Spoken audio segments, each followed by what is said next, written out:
ብዙ ወጣቶች ኳስ ይከታተላሉ 8 ሰዓት ለኳስ ተነስተው ኳሱ 9 ተኩል ሲያልቅ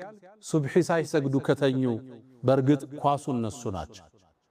ምናልባት ዓለም ዋንጫ ሲነሳ ማሳረጊያ ማደርገው የሴኔጋል ቡድን አሁን ላልኩት የሰራውን ጀብድ አደንቃለሁ እንደምታውቁት አሜሪካን አልፎ አልፎ ወጀብና እንትኖች ንፋሶች ያገኙታል አየሩ ስለተለወጠ የጁማዓ ቀን ወጣው እንዳይሰግዱ ትእዛዝ ተላለፈ የሴኔጋል ተጫዋቾች ግን ሁሉም መጣው መስጂድ ውስጥ ሰገዱ ይሄን ተቃውሞ ሚዲያዎች ዘገቡባቸው አሰልጣኙን ጠየቁት የመለሰው መልስ አንድ ነው እናንተ ዝናቡን ቸነፈሩን ንፋሱን ፈራችሁ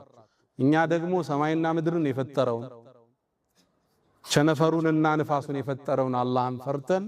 ወደ መስጂድ መጣን አለ ኳስ ጨዋታ ስፖርታዊ እንቅስቃሴ ከዋናው ዓላማችን ሊያዘናጋን አይገባም ከአላህ ጋር ምንቃረብበት እንጂ ምንጣላበት አይደለም ኳስ ለማየት ተነስተን ለሱብሂ ካልበቃን በርግጥም ኳሱኛ ነን አንድ ሙእሚን ይዝናናል ሶላትን ግን እንዴት ያሳልፋል ይንቀሳቀሳል የአላህን ትእዛዝ እንዴት ይዘነጋል ያውም ስፖርት ስንሰራ